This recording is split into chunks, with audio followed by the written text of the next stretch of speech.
She's also working on another book called The Silent Hands That Shaped the Huntington, a history of its Mexican workers.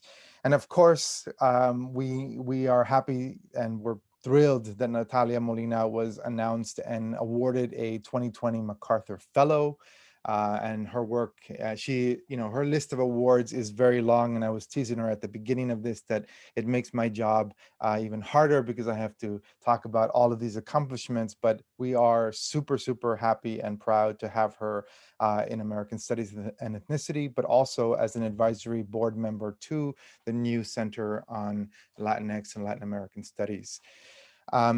And she is going to be moderating our conversation today with George Sánchez. George Sánchez is a professor of American Studies and Ethnicity and a professor in the history department. He has served as director of the USC Dornsife Diversity. Well, he served as director at USC. He's also worked extensively on diversity, equity, and inclusion. He has really been a forceful and important leader in helping to transform USC and make it into a more hospitable place for graduate students, undergraduate students, especially with all of the work that he does with the Mellon Mays students that come through USC, and has really played a pivotal role in both shaping the Department of American Studies and Ethnicity and really sort of helping to turn it into from a program into a department. He's also, of course, an award-winning scholar of Chicano history and immigration, who joined USC faculty in 1997. He's also the director for the Center for Diversity and Democracy. And just recently, he was also the president of the Association of American Historians. And he's also been former president of the American Studies Association. And he has, as I said, his book, Becoming Mexican American, Ethnicity, Culture, and Identity in Chicano Los Angeles. Anybody who reads or studies Mexican American history is, I'm sure, very familiar with it. And if you're not, you need to be. His article, What's Good for Boyle Heights is Good for the Jews, creating multiracialism on the East Side during the 1950s, won the 2005 Constance Work Prize for Best Article appearing in the American Quarterly. And now we are thrilled that his long-awaited and anticipated book is out.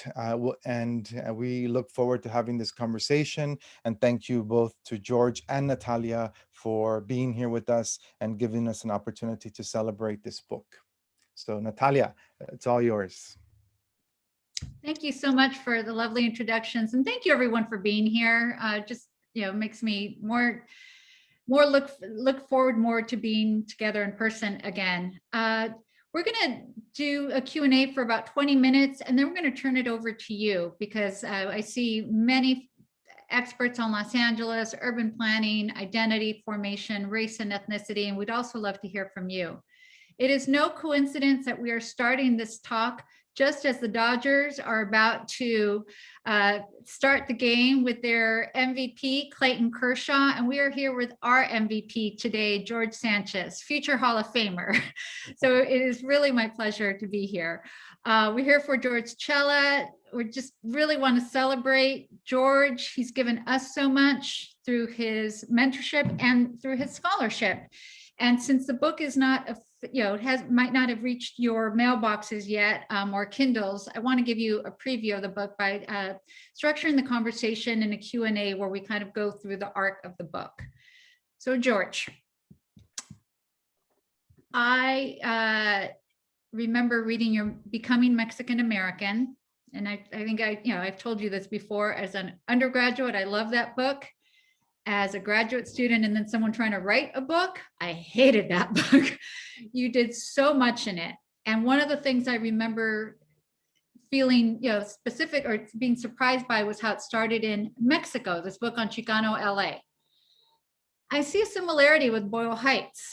We're talking about Boyle Heights, and yet we begin with this kind of global vision of Boyle Heights and how everyone got there. Can you tell us a little bit about the choice, how and why you made that choice, and the challenges of writing that kind of capacious history? Thanks, Natalia. Thanks everyone for being here. I think the challenge for me was to try to explain to people who are familiar with Boyle Heights of the 21st century how diverse its history was and how it attracted newcomers really from all over the world once it was sort of in place as a working class neighborhood of Los Angeles.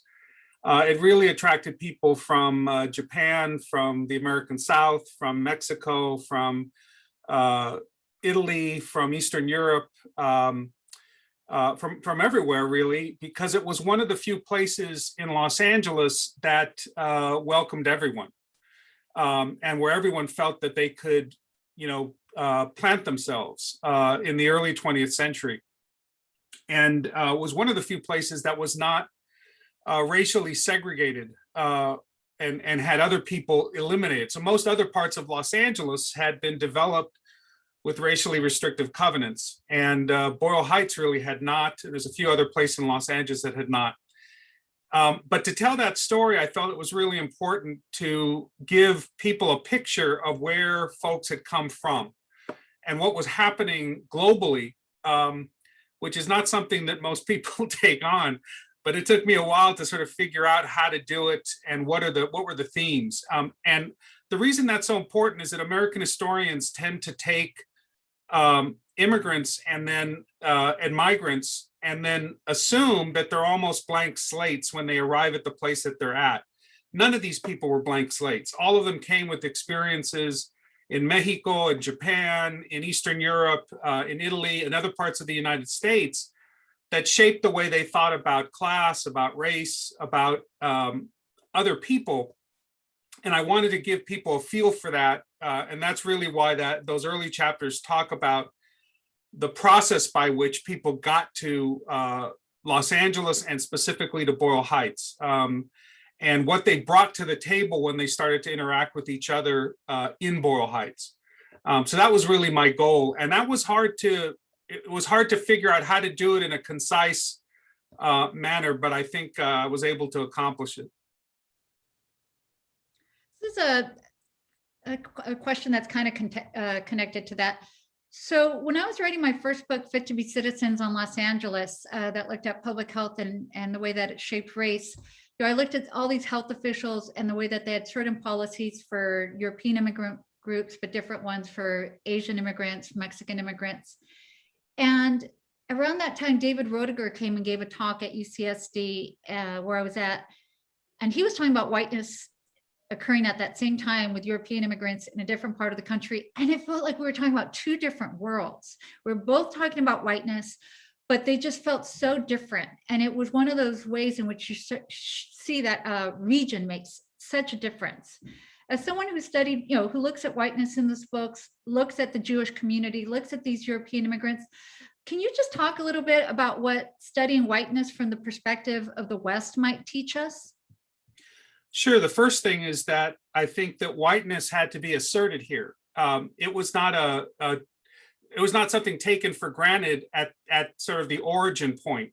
And it's not just a question of Native American history, although it's that also, but also that the Spanish that came in and conquered were immediately upon the transition to Mexico and then to after the Mexican-American War, the whites that came into Los Angeles had to assert themselves as native. They literally their whiteness was also to claim themselves to be a native population of California and of Los Angeles. It wasn't just to sort of push out native people and push out Mexicans that were here, but to basically say, we have the right to be supreme in this place. And that's a battle. That's a battle that continues all through the late 19th and early 20th century. Bill Deverell's book, Whitewashed Adobe, I think makes that case very clearly, that whiteness, what's different about whiteness here is that it had to be asserted by people who were coming from the East to the West. So you had newcomers who weren't born here basically having to say, okay, we now control this place, we own this place. And even if you only migrated here from 200 miles away from Tijuana, you're alien to this place. So it was not just a question of settler colonialism in the traditional sense of setting aside native people's rights to the land, but also to Mexican right to property, to the area, and to other people who actually had hundreds of years in this area. So that is part of the flavor of whiteness in Los Angeles that isn't necessarily the same kind of thing happening other places. At the same time, you have people pouring into a boom city in the early part of the 20th century. And the city trying to define itself as a perfect white spot, even better than some of the European cities that had problems with immigration, mostly from Europe. So it is paying attention in a lot of ways to the particular forms of people that came here, how they were American, how they were seen as white American, and some of the European immigrants don't fit that model. And so one of the things you see in Boyle Heights is that Jews, some Italians also get sort of sent away to Boyle Heights, to other places. South LA is another place. And they don't make it into the West Side, or in particular, that is deemed a kind of white racial space initially. So there's a real tension at work, even for European immigrants, in terms of where they will feel comfortable and be able to settle. Part of that is that Los Angeles leads in zoning practices. So restricting industry, for example, on the West Side became a critical way of defining what whiteness was for Los Angeles, in not being around industrial development, and really putting that on the east and the south sides of Los Angeles, from downtown to the east and the south. All those factor into kind of early 20th century Los Angeles. Let me pick up on that when you talked about that white space. When I was working on my second book and I came up with the term racial scripts, you and George Lipsitz were my series editors. We met at a downtown Mexican restaurant, as we tend to do for these things. And you really hammered home to me the importance of coming up with your term and defining it. And if you do that, people will use it. And I'm proud to say that you use it in this book. But I use it at a national level to talk about immigration, to look at the ways in which ethnic and racial groups are connected. You use it at a local level. Tell us a little bit about how you use it, to what end, and how you use it also in a spatial way. Because ever since reading your book, whenever I go through the spaces that you talk about, it's just this whole different way of looking at it for me. So my interest in your concept of racial scripts really, and using it at the local level, really comes from a very basic understanding of Boyle Heights demography, in that I interviewed a lot of people that grew up during World War II in Boyle Heights, and they all fundamentally remember Japanese American internment as a significant part of the local history, something that affected them because they saw their classmates, their neighbors taken away essentially by the government and put into internment camps.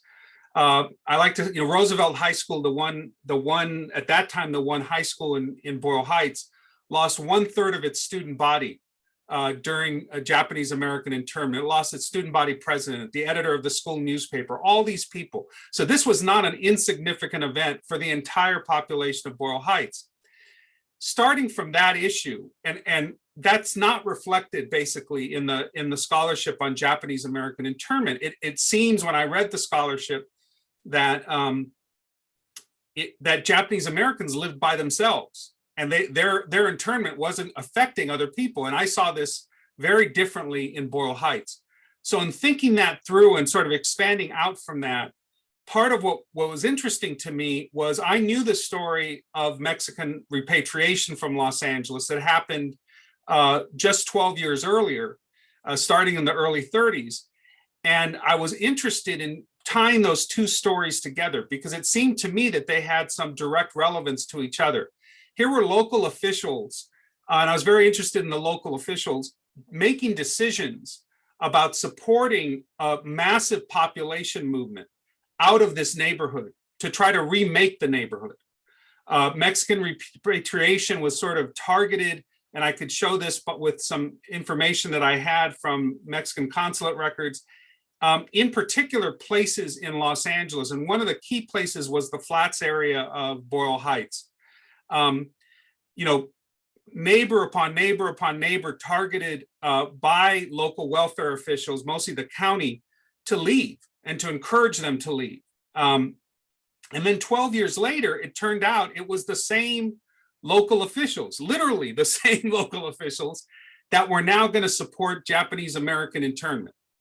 And so it didn't take too much, it didn't take too much for me to kind of tie the two together, because someone like John Anson Ford, for example, who got on the County Board of Supervisors in 1934, he was a big proponent of, although he was considered the liberal, he was a big proponent of continuing Mexican repatriation in the late 30s. And in fact, on December 7th, 1941, he was in Mexico trying to enact a new Mexican repatriation program with Mexican officials that would continue to send LA County residents to Mexico. The news of Pearl Harbor went, he had to quickly come back to Los Angeles. And he would be the fifth and deciding vote to make it unanimous that the County Board of Supervisors felt that Japanese Americans should be interned and moved out. Once I tied those two, I started looking at the other issues about movement, and what you saw was an incredible movement of public housing, freeway development, all in the same period, in the same 12, 15 years, happening around Boyle Heights, particularly around the Flats area, but wider. And this meant that local officials had begun to sort of take massive population movement as a strategy for remaking urban LA. Some populations just were movable, should be moved, whatever the circumstances. And so from Mexican repatriation to public housing, urban redevelopment, to Japanese American internment, they all seem to be part of a similar strategy. Now, they involve different forms of national government and other sorts of things, but for the local officials, it was literally the county welfare department and the head of that welfare department that enacted all three. And so I was very interested that while you're talking about national policies that kind of get reflected, I'm often talking about the same person, Rex Thompson, who heads the county welfare department through this period, and someone like John Anson Ford, who was promoting these policies as a way to remake the east side of Los Angeles. And so I'm very interested in the way that at a local level, it sometimes could be the absolute same officials that enact racial scripts. In this case, and by the way, Mexican repatriation wasn't the first time that somebody tried to move a population, that was relied on by Chinese movement earlier. But it was interesting to me to see how selective, and because we hadn't told these histories together, we didn't recognize that it was literally the same white local officials that were promoting them. So that's kind of how I use racial scripts at a very local level. Thank you. Oftentimes when we talk about undocumented populations, people turn to the 1965 Immigration Act. They turn to the Bracero program. I see Pirat Hongdu-Sotelo here, her very important work, Gender Transitions, which shows us the ways in which, as a documented stream came in, an undocumented stream came in. People then talk about like the 1965 Immigration Act and how it really kind of closed really narrowed the number of documented people who could come in. And then we talk about undocumented populations today. Your book gives us a different way to think about what it means to be undocumented and what it means to look at that at the local level. Can you talk about that a little bit, please? Sure. I was very interested, having done some work around the community service organization of the 40s and 50s, and their passionate movement, not just to elect Edward Roybal, but also to naturalize Mexican immigrants. And that was their big thing, was apply for citizenship and then vote so we can keep Roybal in office and elect other people like him in the 40s and 50s. by the late 60s, that avenue is really cut off with the rise of undocumented immigration for local people. So I basically asked the question, what happens to this movement for political empowerment when so many of the new migrants to Boyle Heights are not legal? What happens to all that passion and that commitment to the community? And so I got very interested in what happened very early on in terms of undocumented migration. And what I learned was that first you had people, you know, the Chicano movement beginning to try to represent undocumented people. And the case in Boyle Heights, which is the clear-cut case, is the sterilization of Mexican immigrant women at USC Medical Center. MALDEF, brought suit against USC for targeting Mexican immigrant women, and this was, a lot of people's work. Elena Gutierrez, a sociologist, Renee Tajma Peña in No Mas Bebes, all of that. But what was interesting to me was that though it was clear that many of the women that were targeted were undocumented, MALDEF was really or the early remnants of MALDEF were really key in trying to make sure that they did not put forward undocumented women as the case study. It was all Mexican-American women that they, legal residents or citizens, that they put forward in the lawsuits, because they knew the risks of putting forward someone who did not have legal status into that. And that's the early 70s. That issue keeps coming up in the local politics of a variety of organizations. And I really center the chapter on two groups that emerge out of Boyle Heights, and particularly out of the Catholic Church in Boyle Heights.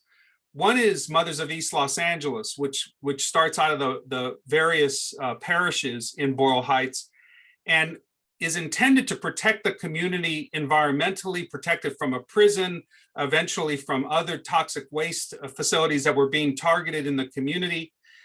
And they basically organize people by the Catholic parishes, which then brings in by the 80s and 90s a large number of undocumented families and women into that politics. And they learn how to make them a political force by emphasizing their motherhood and their rights as community members, not as citizens. And that's a critical issue in the new politics that community organizations in Boyle Heights enact. They will send and pay for people to go up to Sacramento and pressure politicians. They don't care if they're citizens or not. They think they have a right to pressure those politicians because they're community members. You saw much the same in Homeboy Industries, which was a gang prevention organization, again, out of the Catholic Church, Father Gregory Boyle, but coming out of Boyle Heights and realizing that many of the gang members he was working with and trying to get employment for were either undocumented themselves or came out of families in which the parents were undocumented. And he said right away, whenever he was asked, this is the number one issue that we're dealing with, which is lack of economic opportunity, often wrapped up in the lack of legal status for either themselves or their families.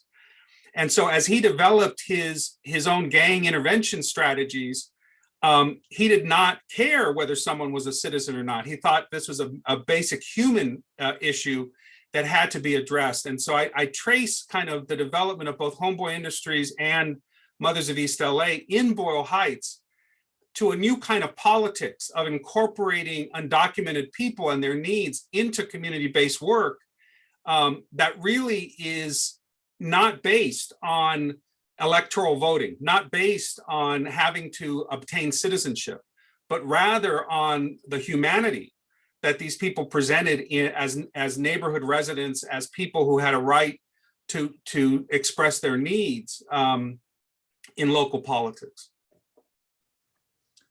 I'm going to ask one more question, and then I want to do a very short slideshow. And so this is more of my meta question to wrap it up. So, the humanities, we keep hearing history majors are going down, humanities are dying. And yet what is everybody fighting about today? Historical narratives. Who owns our past?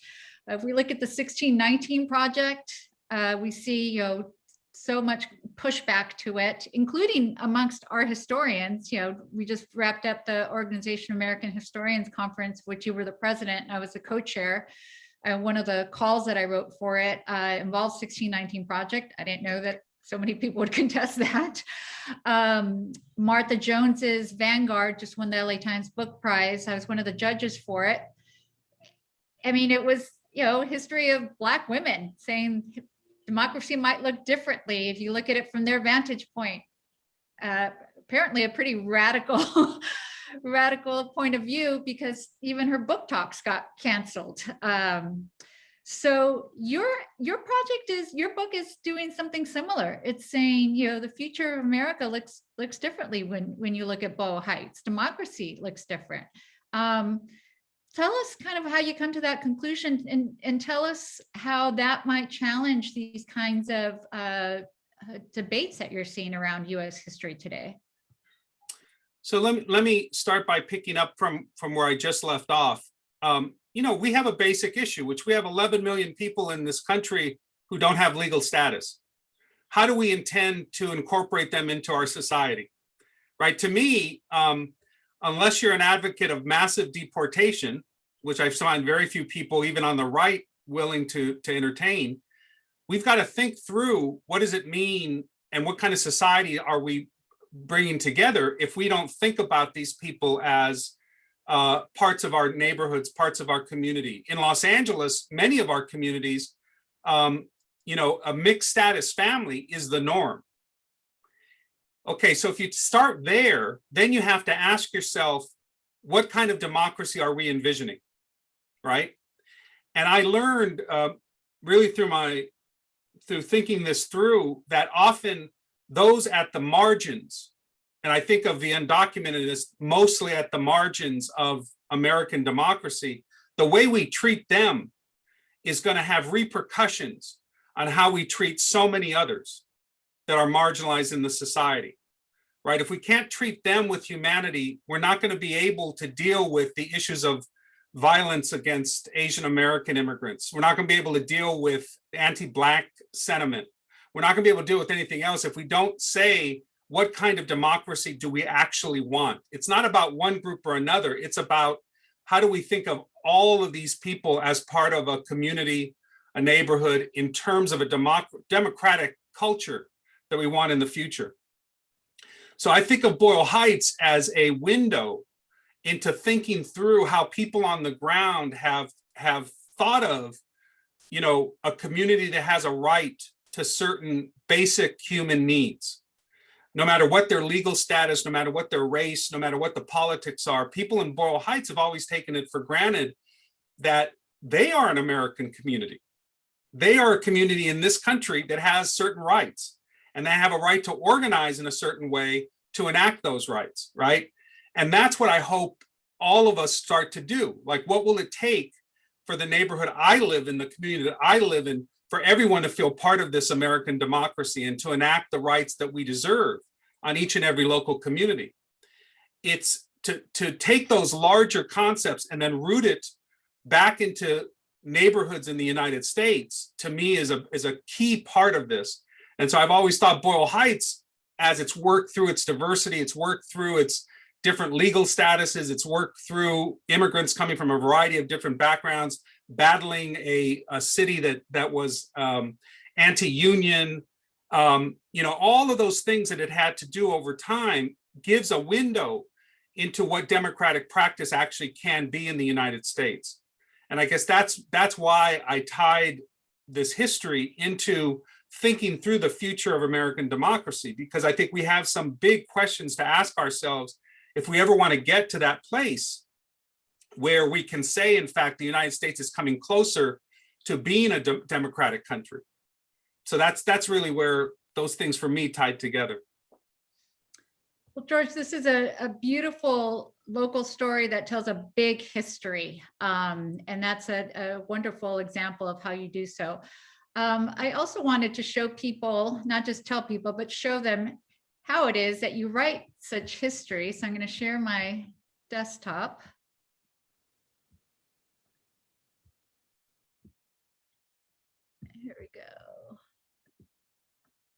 Oh no, not share, present. And this is the graphic that we had made to celebrate the book. George used to DJ at the American Studies Association where he was president. And if we had done the Organization of American Historians in person, we would have had mariachis and part of tribute to his dad. So we wanted to celebrate George Cella. But, you know, also just to say, there we go. You know, so much of your work is public facing. You know, we keep talking about the need to make this accessible to the public, and you're already doing that in different ways. I can't count how many talks you've given to Boyle Heights communities and, you know, to talk about democracy on the ground. This is one of my favorite examples of how you're never too tired to help people. It's a book celebrating the Boyle Heights community written by students of Roosevelt High School, forward by George Sánchez. Here's on the right is a little slide of the Boyle Heights Museum, which you started with somebody I very much admire, Josefina Lopez, the playwright. Here are you and Josefina in front of the Boyle Heights Museum. I went through your Facebook page. I'm a total stalker. But you won't brag about what you do. So, you know, take some sleuthing. A good historian can do it. This is a project you did, History Out of the Box, or History in a Box, which, you know, going out in the community. Again, so much of your work is bridged to the community, which we all admire and we all want to emulate. What I really admire about the museum, because even before I came to USC, I would come up to LA to go to your museum openings because I always want to learn from the work that you're doing and that your students are doing. And so the museum didn't just exhibit histories that we knew, they created histories, they did research. So this is one of the exhibits, Student Power Walking Out for Justice. This is a premiere I went to on repatriation, and you have on the left here Francisco Valderrama, and I just love that you honor the people that have also been doing these histories and your amazing team. You know, so many of our USC undergraduates and graduate students work with you on a team, and I have to say, you know, we share many students in our committees. I love writing in their letters. They already do public history. Just ways in which your work moves not just your work forward, but a whole community's work forward. Another one of the exhibits and the talks, the Women of the Walkouts. And I just love all the joy and everything, and that there's food and community. And right here is Betsy Kalin in the leather jacket, who's the documentary filmmaker and did the East LA Exchange, on which you appear in, and you talk about the history of Boyle Heights. Just a wonderful documentary that we should all see and teach in our classes. Again, our beautiful USC students, the wonderful work that they do at the Boyle Heights Museum. The Roybal exhibit, which I did my undergraduate honors thesis on Roybal. I know that collection really well. I've read everything on Roybal, and still I learned so much from this exhibit because your team was still creating and coming up with new research. And then Josefina took the book chapters and made them into a play, which I went to with our renowned historian Vicky Ruiz, and we were just like crying. It was just wonderful. So if there's any Hollywood people out there, the book is also cinematic. Call me, I'm George's agent for this. I only take 10%.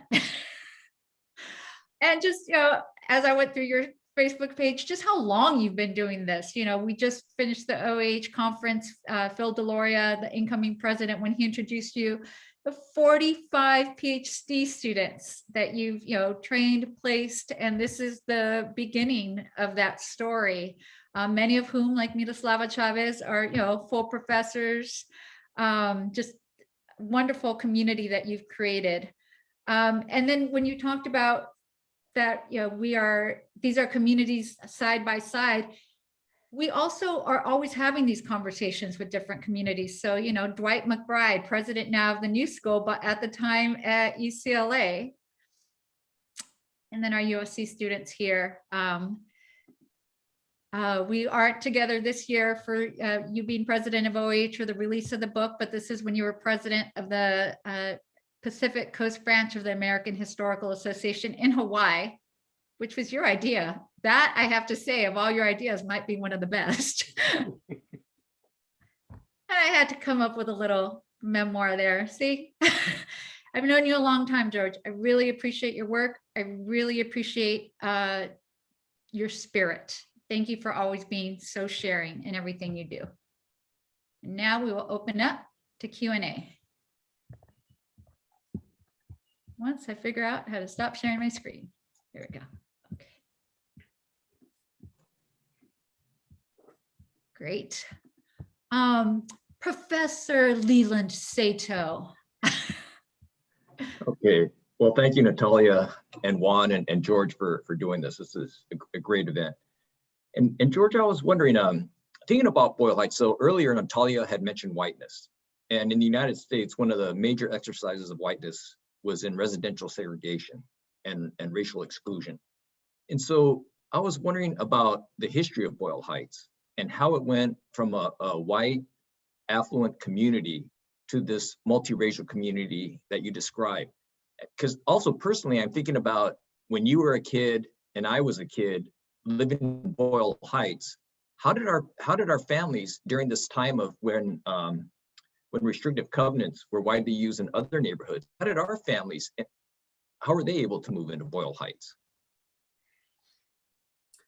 So those are great questions. Let me start with the first part, which, and the second part will take us farther along in the 20th century. The first part is that Boyle Heights, like a lot of other California communities, was originally intended to be for a white middle class. And that's where, if you look all around USC, if you look at up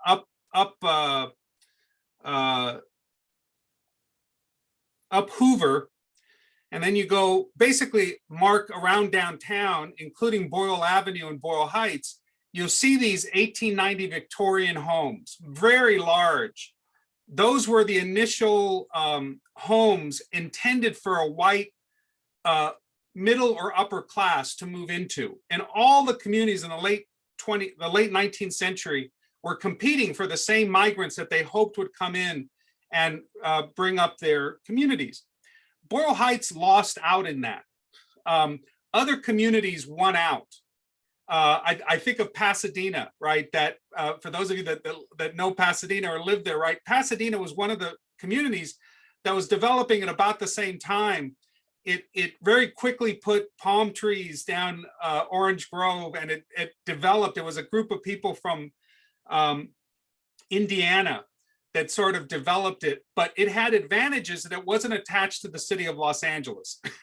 And the city of Los Angeles wasn't developing quickly enough.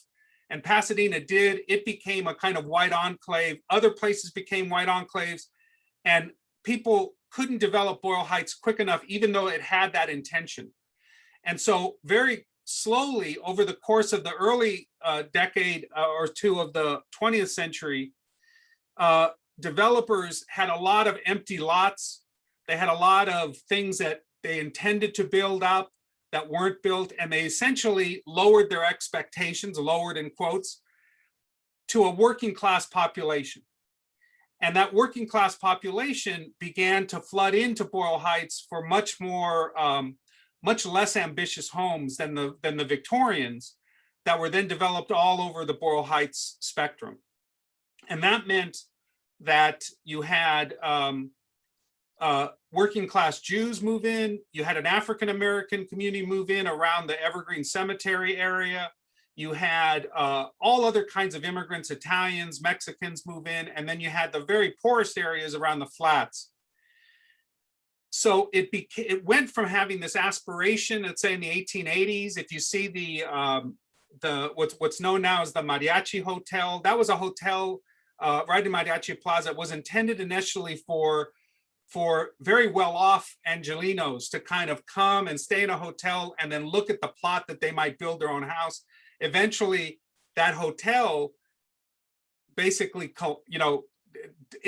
becomes Mariachi Hotel because of a very different transformation of its population. And so that's why all kinds of immigrants, including Japanese, coming out of Little Tokyo, go along First Street, the African-American community develops, other places. It wasn't really until World War II that Jews begin to move out of Boyle Heights dramatically. And a couple of things are happening, which is that during World War II, lots of people have talked about how whiteness begins to be accredited not just to some white ethnic populations, but now get applied to Jews and get applied to Italians in very big ways.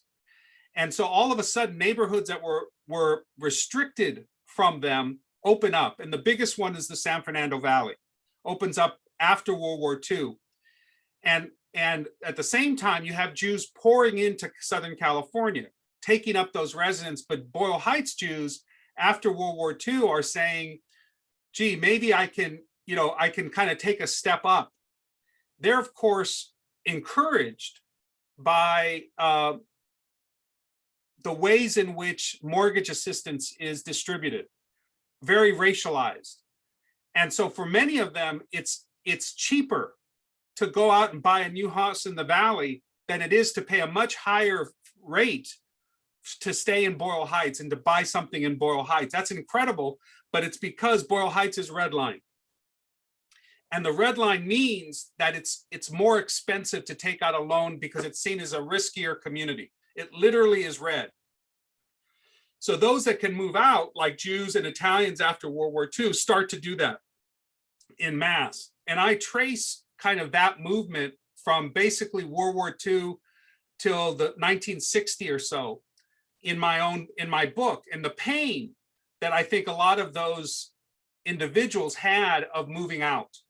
And what it meant, for example, to lose Jewish communities like the East Side Jewish Community Center, a whole bunch of other neighborhood entities, and eventually kind of decide, am I going to be the last Jewish kid that my son or daughter gets to go to school with or not? And that's what, by the end of the 50s, that's what's happening. My parents moved into Boyle Heights in 1957 as immigrants from Mexico, coming through El Paso. And I am pretty sure that they ended up renting in Boyle Heights from a Jewish family that was moving out. This is north of Avenida Cesar Chavez. In fact, all the time I was growing up, we had an initial dining room table and chair set that I'm pretty sure was donated to my parents by the Jewish family that was now renting to them. Might have owned that home before, and probably still did own. So a lot of the Jews that moved out didn't necessarily sell. They actually kept their home, and they ended up being, landlords to new immigrants that moved in, like my parents. So my parents got the very tail end of the Jewish community moving out, and now by 1960 was the first census year that Mexicans, particularly as Latinos, were the largest ethnic group in Boyle Heights. 1960 was the first time it went over 50%. And they stayed there for a while. And again, it's newcomers again coming in, feeling welcomed, but now the transformation of the neighborhood happening. Japanese Americans tended to stay much longer in the neighborhood than others. And they kept the institutions there. So that's why you still see Japanese temples, schools, and so forth in Boyle Heights, even though the Japanese population has really, gone very, very low. So the ebbs and flows of immigrants heavily now are weighted towards Latino newcomers. And eventually, my parents came as in the wake of the late 50s migration, still when we didn't have the 65 Immigration Act, when legal immigration wasn't cut off, so they still could come in legally. But they're like the last wave of that group until the numbers are really reduced substantially after 1965. So to me, you have to know all that to know how the population is reshaping itself in Boyle Heights. I see two hands up. First, my esteemed colleague and specialist in digital and spatial humanities, Sean Fraga, and then my esteemed colleague, Sarah Galtieri. If you're going to assign George's book in the fall, you might as well also assign Sarah's book, a perfect complement, Arab Routes, Pathways to Syrian California. We will get your syllabus done here today. George, thanks so much for taking the time today to talk about this project. I'm looking forward to reading it. And from the press page, I know that the book reaches back to initial contacts between Native peoples and Spanish colonizers and then runs all the way up to the present day. And from our discussion here today, it's also clear that your arguments really are speaking to contemporary questions of belonging and community and democracy. So I'm curious, why adopt such an expansive chronology spanning centuries? What does that kind of a time span help you to see? And from the perspective of a researcher and a writer, a storyteller, what challenges and opportunities did that kind of a time span present to you in putting together this project? It's a good question. The number one reason that I did the whole span was the people of Boyle Heights. Because whenever I raised the book to them, they wanted a whole thing. They wanted me to go from the beginning to the end. They wanted to understand who Andrew Boyle was. They wanted to understand what Native people were there. And so they really wanted me to tell the whole story. And that stayed with me for a long time. Actually, with the editor, I had to fight for the early chapters. It obviously wasn't the centerpiece of my story. They wanted me to cut a lot at the beginning, and I was able to hold on. But I came in with a manuscript that was 1/3 over the word count, and they made me cut. So I very carefully cut, but felt it was really important to the people in Boyle Heights that had urged me on to write this, to tell something that was the full story as best as I could. So that's really the reason why it tells the whole thing. But it was a challenge because I had to keep it also short. So there are things that I had to leave out, stories that I couldn't quite tell. But I think it's better for it. It's a little sharper. It's a little, I was looking for narrative stories that really, I thought were really the key stories to understand this this community over time. But clearly, I stretched myself both going backwards and going forwards. I'd never written about the last 50 years or so. So that was the first time I had done that in my work also.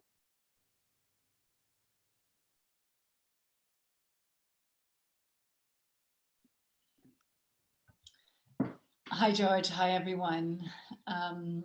So I guess my question is about method. And one of the reasons I'm so indebted to you, George, and why I admire you so much is I've always seen your work as being incredibly innovative methodologically. And I've learned so much from you about how to approach archives, how to think historically, and even what constitutes an archive. And I was actually, even though did I just get lost out of the Zoom, or am I still here? Yep. Okay, I don't see anyone now, so I'll just keep talking. So I was actually talking about you yesterday, and I popped in to do a guest lecture at Cal Poly, San Luis Obispo, and the students are doing oral history with Arab Americans, and none of them are Arab American, but they're all interested in this project. And I was talking about how you approach the oral history, and I was thinking actually about how you interviewed me at some point, if you recall, after Maria Elena died, and you came in to interview me, and I had prepared these notes, and I thought you were going to start in this, like, how did you meet, and tell me about your early years together. And you started with this question that was so unexpected to me, which was, tell me about the apartment you lived in. What are the things you remember about that apartment? And it just reminded me just how you approach the craft of history and oral histories, most especially through this really innovative lens. And my question would be, what surprised you in terms of your method? And could you share with us something that you learned about how to approach the archive that you maybe hadn't anticipated at the beginning of the project? Sarah, that's a great question. I'll tell you a story that was a challenge in interviewing, but also I hope I got it right in the book. And that's one chapter tells the story of the 1968 student walkouts from East LA schools, focusing on Roosevelt and Lincoln high schools, where they both sent students from, they both attracted students from Boyle Heights. And I was particularly interested in the fact that the role of women in those walkouts had not been told fully. And so I was fortunate enough to get a couple of interviews from some of the key women activists of the time. And one of them was Paula Crisostomo. And Paula ended up being an educator. She worked for Occidental as a student affairs professional for a very long time. And I interviewed her with an undergraduate student of mine, Maria Jose Plasencia, who's now getting a PhD at Yale. Paula it was really interesting to interview her and to think through with her what that moment meant, partly because I was asking her to go back to when she was 17 years old and a high school senior. And I had to keep telling myself that here I'm interviewing someone who was in her 60s, but I'm asking her to go back to her youth. And the things that impressed me about that were that she was really clear about, one, that she hadn't considered herself a leader. Even though she was very clearly on all the archival documents I had perceived as a leader, she didn't think of herself as a leader. And so when I asked her, when was it when you thought of yourself finally as a leader? She said it wasn't until the movie came out, like in the 80s, about the walkout, and she saw herself being represented on screen. And then she said, oh my God, she was like a main character. And it made me think a lot about people who are leaders, and particularly women, but don't see themselves as such, even though they're recognized by everyone around them as that. And I wanted to get into the head of somebody who what her life was like, where that came from, and that meant a lot of different things to me. So, for example, it meant that people often talked about the students coming out of the 60s as having, the narrative was Sal Castro, this teacher, was very influential and helped organize them, and they sort of learned from him, and then they became leaders. When in fact, she was the first, and then I saw many others whose own mothers had been union leaders, had been leaders in the war on poverty issues. And she was one who said, yeah, I didn't really quite know what my mother was doing, but I know she was doing a number of things. She was living in Ramona Gardens, but she was active with African-American women who were also fighting for the war on poverty funds. And all of a sudden it made me think, okay, these women all came out of families in which there was powerful women who were their mothers, who played a role in their own politicization. Even when they weren't quite clear how, they saw very active women in their own families. And so it wasn't that they came to the walkouts as a kind of clean slate that learned the Chicano movement, but that in fact they'd had a history that was really important and often neglected. The other part which was really clear to me was that if you start in essentially February of 1968 and go to June of 1968, those few months, when that not only the walkouts happened, but so did Lyndon Johnson deciding not to run for president, the assassination of Martin Luther King, the assassination of John F. Kennedy, their prom, their graduation. She's this, all of this stuff happening to a 17-year-old senior. Boom, boom, boom, boom, boom. And I had to give that kind of vividness in happening in one semester, a senior semester, right? And she was exhausted by the end of it. And it was her exhaustion that came through in the interview, that she didn't know what she had gotten herself into to some extent, but at the end, that was an exhausting period. And it took her years to recover from her senior year in high school because of that. And I wanted to not lose the sense that they were high school students, having done something incredibly ambitious, but also very tiring. And so that's, that interview, I think, helped me remind me that they were students, that their families had had a role with them, but also that they, it had real repercussions for the rest of their lives. And I didn't want to go off and tell other stories when I thought that story was powerful enough. It opened up a whole different way of talking about the 68 walkouts, to me at least. We have someone from the community, Guadalupe Lazaro, who is a Roosevelt High School alum, born and raised in Boyle Heights. And she'd like to know how you see the millennial Gen Z generation changing Boyle Heights in the future. And what do you recommend that this generation do to maintain the culture of Boyle Heights? And thank you. That's a great question. So my last chapter focuses on gentrification, something that so many different communities in and around downtown Los Angeles are struggling with. And I think Boyle Heights is no different. At least when I wrote the story, there'd been a lot of focus on what everybody perceived to be new people, different ethnic groups moving into Boyle Heights that would just change Boyle Heights in all kinds of ways. There's a Defend Boyle Heights, very active grassroots organizations that are trying to protect Boyle Heights from gentrification. They went after many of the art galleries that try to move into the flats areas, and they've actually been successful at kind of pushing many of them out.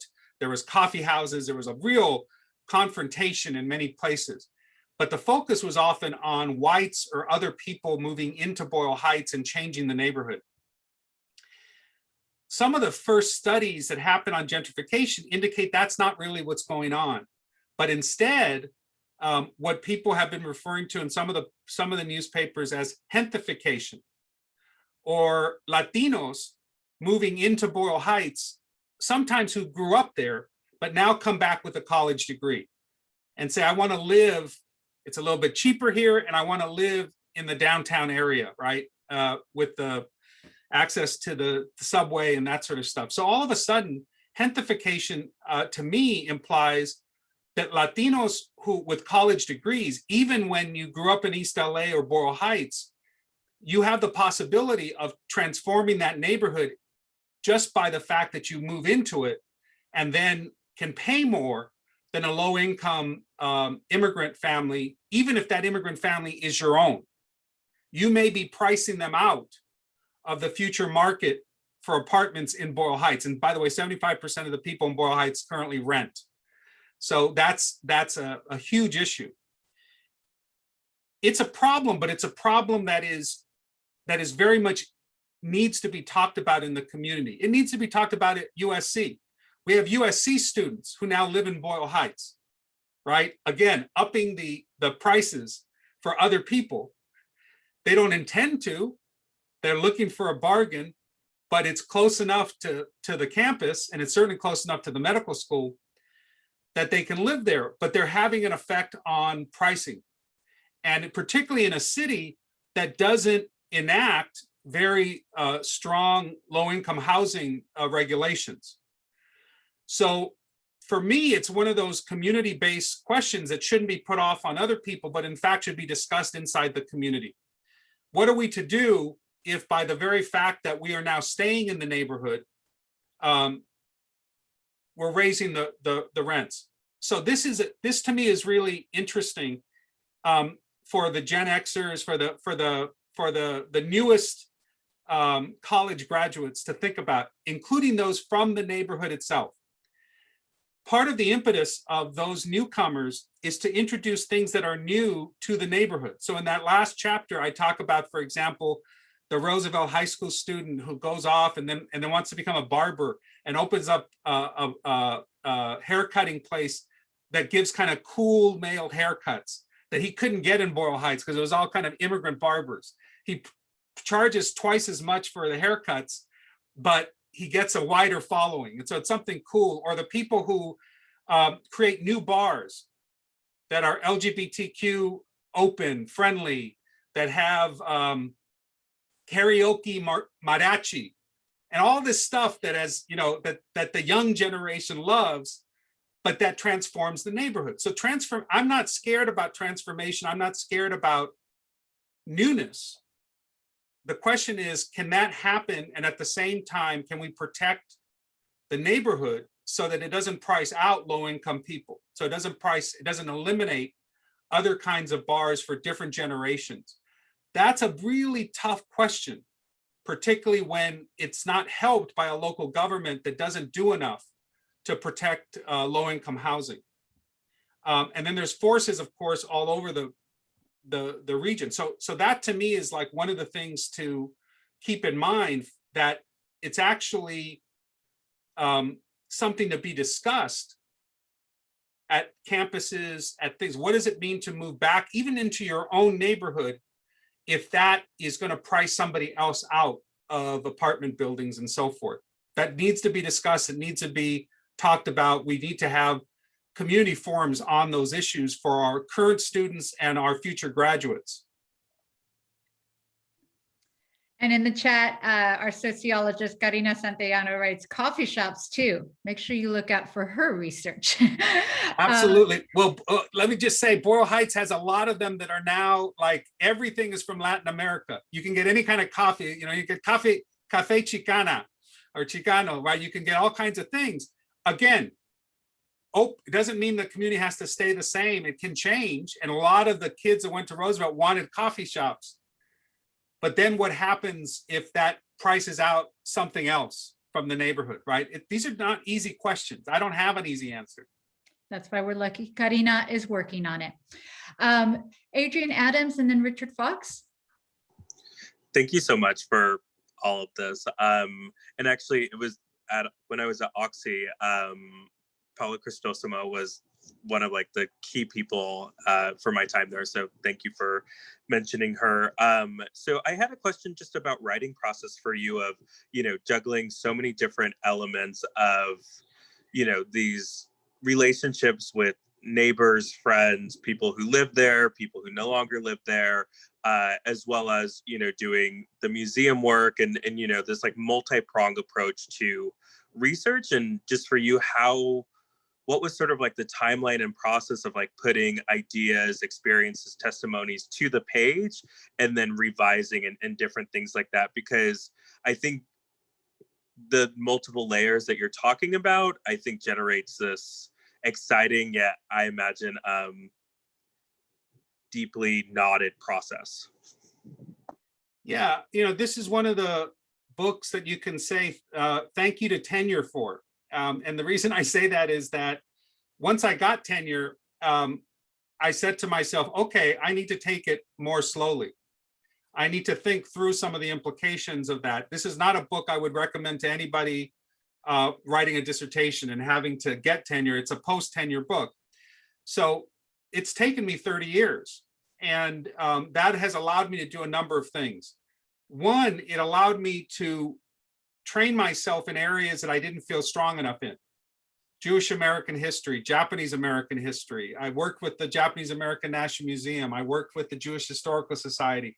I spent a lot of time in the neighborhood doing public projects that widened my circle of people to interview, that let me do different things. And I would have never been able to do it if I was on that treadmill that faculty get put on of, having to write some book every 5 or 6 years.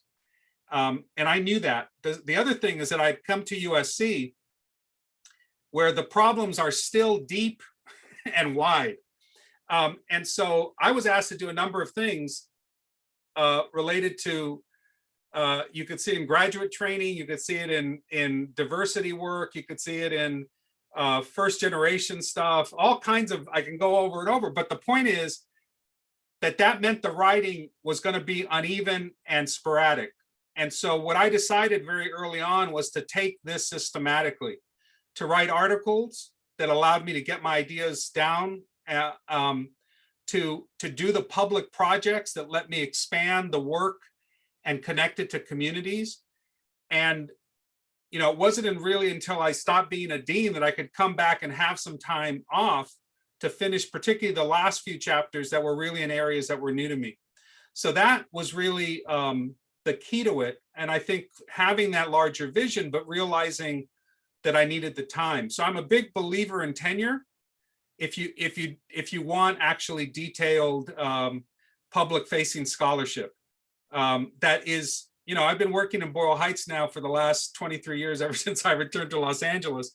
That's what communities expect of us. It's not, drive-by public scholarship. It's literally, stay there, connect with the community for a very, very long time. And the work got better because of it, I think.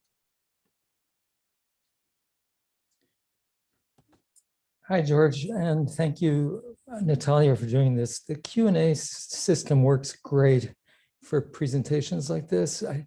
I now am converted completely. This is better than having somebody just talk by themselves for half an hour or something. And you, by knowing what the best questions are in this case, are especially, right for the moment. So George, hi, and thank you for this presentation. I'm going to just throw out two questions to you. One is a very specific one, and you may, just want to talk about the second one, which is more substantial and open-ended. The first one is simply, having grown up mostly in LA myself, I went to University High School near UCLA, and at a time I started there in '59, graduated in '62, at a time when it was just overwhelmingly white. It was unbelievably large too. We had 4,200 students at the moment when I was there. It was just about to shrink a bit with the opening of Palisades High School, but I stayed through those 3 years at uni, and with just an overwhelming white student population, we nevertheless had, in my class, probably 20 Japanese Americans and a handful of Latino students. That just has always interested me. I've never studied it. I'm just interested in the fact that whatever kind of covenants had been in place at one time, maybe they weren't still in place because there was such a large group of Japanese American students. That may have been a matter of just the price of housing between Wilshire and Santa Monica Boulevard, because my recollection is that my classmate Reed Wada, who now is still an historian of the United States at Tufts, we were there at the same time at Uni High, and my recollection is he lived in that kind of Sawtell neighborhood, so-called, which was just between Wilshire and Santa Monica Boulevard. So I'm just curious if you know by any chance anything about the fading of those covenants and when it became possible for non-whites to buy property and send their kids to Uni High, Emerson High School, probably. And then the second question is just based on your having referred to Father Boyle early on in your talk. I'm just interested in whatever you want to say or can say about the role of the Catholic Church in any of those moments that you gave us about Boyle Heights. Was the Catholic Church, just connected to my first question, was the Catholic Church somehow involved in the restrictive covenants in its own right? And how big a role did it ever play in any aspect of your study of Boyle Heights? So let me do the first one first. And I'll do it by telling a story. The first job I ever got, well, actually not the second job I ever got in academia, was a job at UCLA as an assistant professor. And it was a 2-day on-campus visit. And this is where I got to meet Natalia as an undergraduate and so forth. But to get that job on the very first day at lunch, I was going to be the first historian they ever hired to actually teach history of Los Angeles. And I did something that probably I wouldn't recommend to others, but in talking about Los Angeles, because everybody felt like they knew Los Angeles, they'd been at UCLA, I told the whole gathered faculty group, I said, I know that all of you signed mortgage documents that have in it racially restrictive covenants. Now they're not enforceable anymore because there was a law in 1947 that made them unenforceable, but almost no one took them out of their documents officially. Now they all, to a person, said absolutely not. I wouldn't. I'm a big West Side liberal. I would never sign anything that had a restrictive covenant in it. And I just said, well, I have one more day. Go home tonight, find your mortgage documents, and bring them back to me tomorrow. So of course they did that. And they all realized that they had indeed signed something with a restrictive covenant in, because they all had it. The entire West Side, whether you lived in the San Fernando Valley or on this side of the mountain, whatever it was. And it was just so widespread in every community. But around 47, they had become immaterial, essentially. But they just weren't removed automatically. They still gave me the job. I still taught. But so the restrictive covenant was replaced by, in fact, mortgage issues of this redlining, which was not in the documents, but in fact which made it more difficult to buy property in certain areas, right? And Boyle Heights was literally redlined. On the map, it's red. This is the work Phil Effington does to show these maps all over Los Angeles. This is like one of the things to take out of those, is that redlining had an incredible effect, particularly as it affected multiracial spaces like Boyle Heights. Because as people tried to move out, it made it more difficult, and essentially it made it even difficult to buy inside of a redlined community.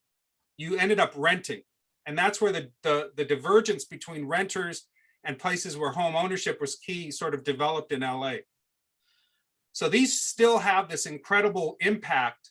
In fact, if you take one of Phil's maps that show this process and put over it COVID vaccinations, you will see the same pattern that was shaped in the 40s still is reflecting an unequal healthcare between areas that are green on the map and areas that are red.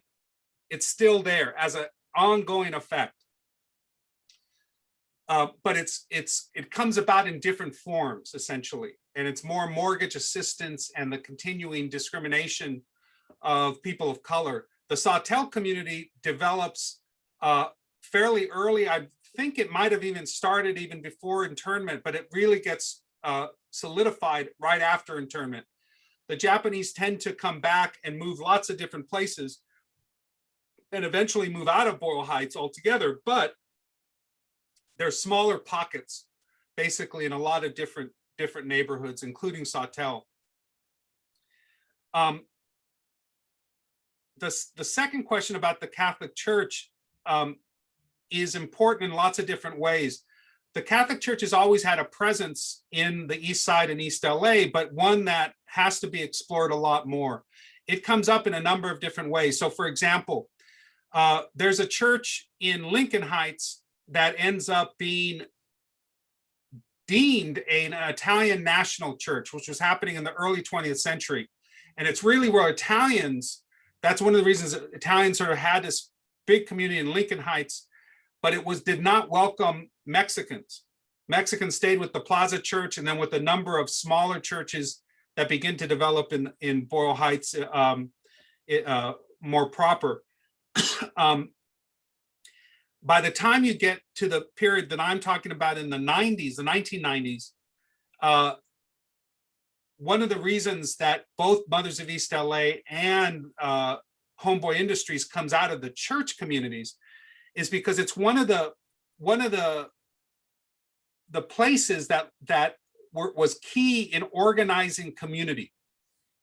And it organized it often by women in these neighborhoods, in the Catholic Church parishes, really saying, what does my community need?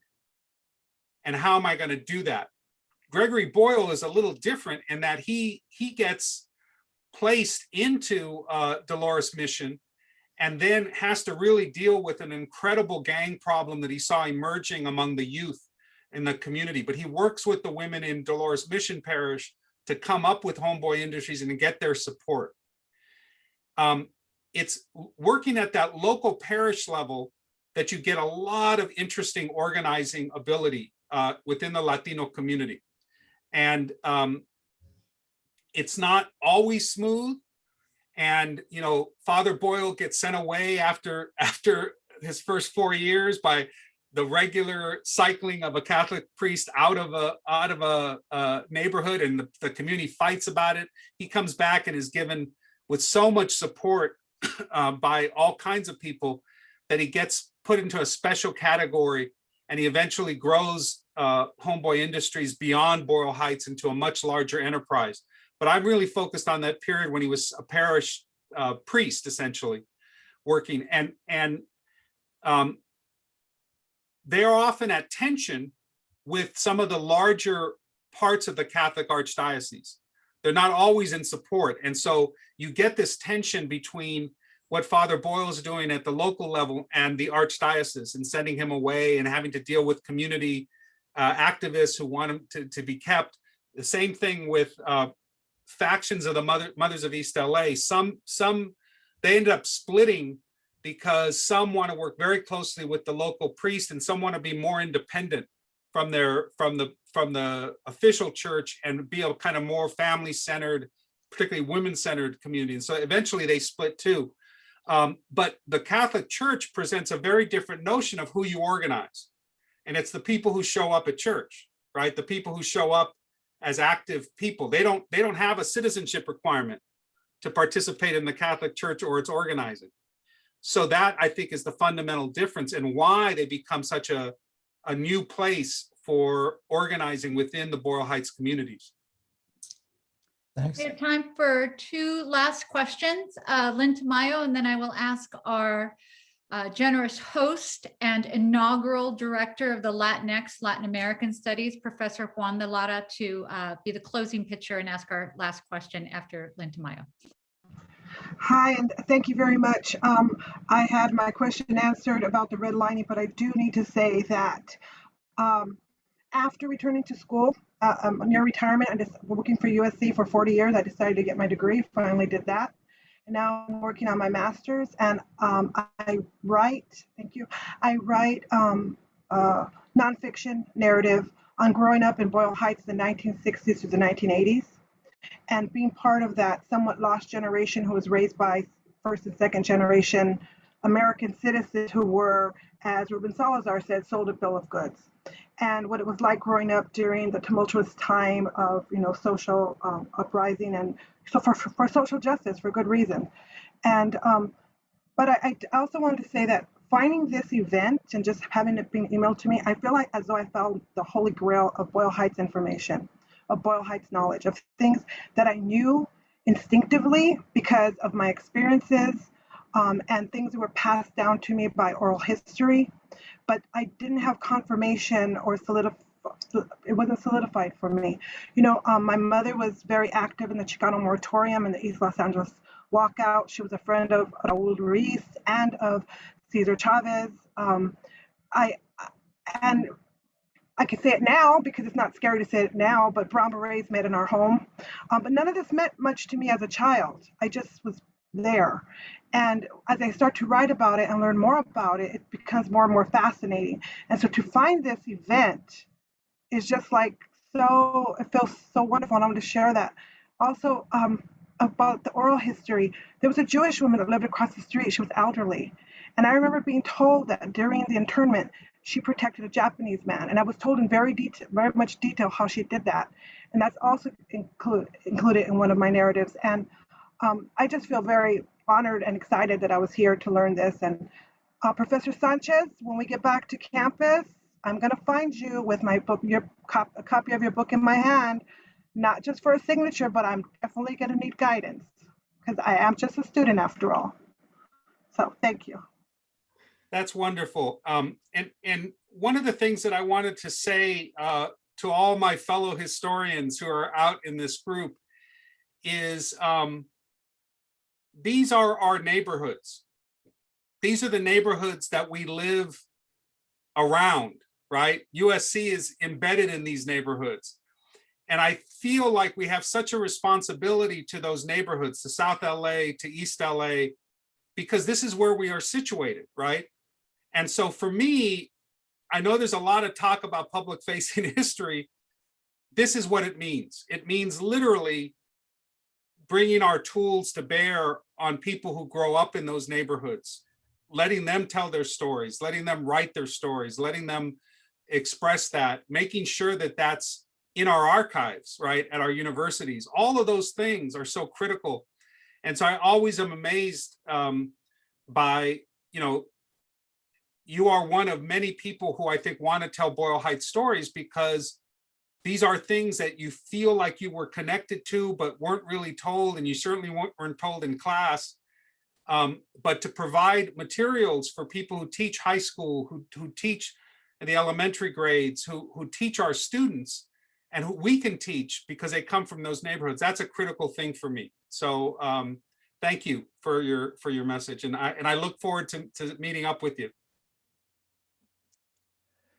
Thank you, George and Natalia. I will now say what I should have said at the beginning, but sometimes the formality of a video presentation gets in the way.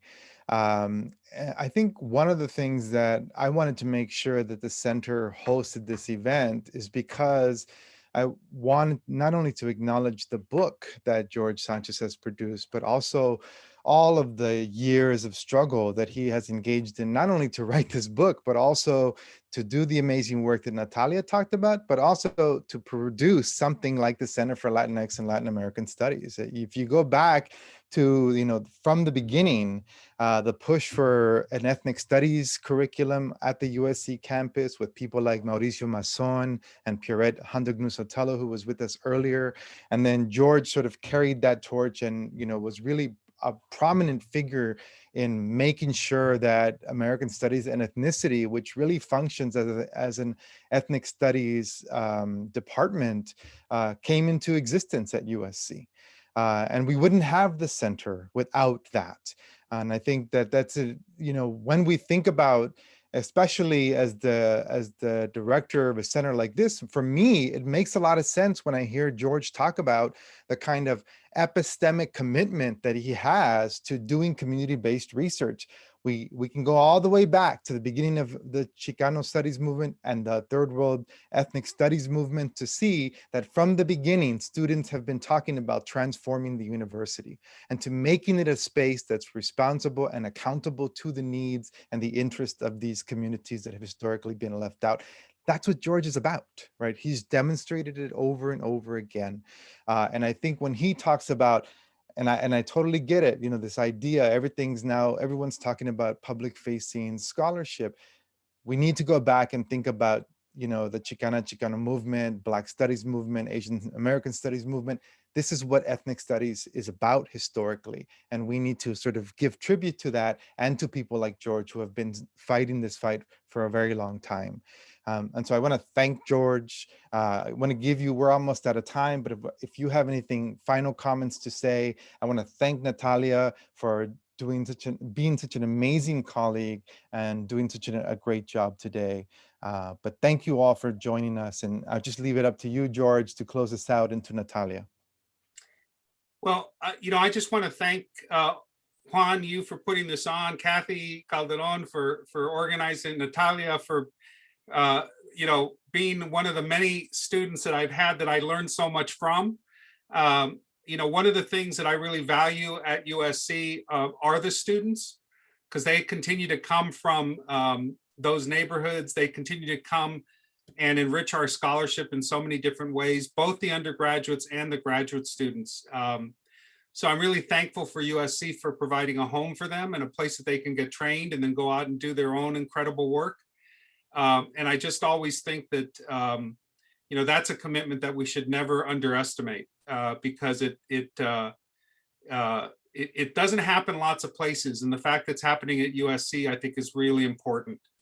So thank you again all for welcoming the book. And Natalia, I'll pass it on to you. I don't know if you've got anything left to say, but go right ahead. And Juan said it all. It's, we do this in our scholarship, but we do it in our scholarly commitments and the work we do with neighborhoods, our students. And thank you for just being a all-around MVP, George.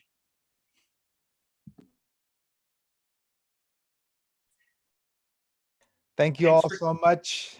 Have a good day. Thank you. Thank you, George. Thank you, Natalia. Thank you, Juan.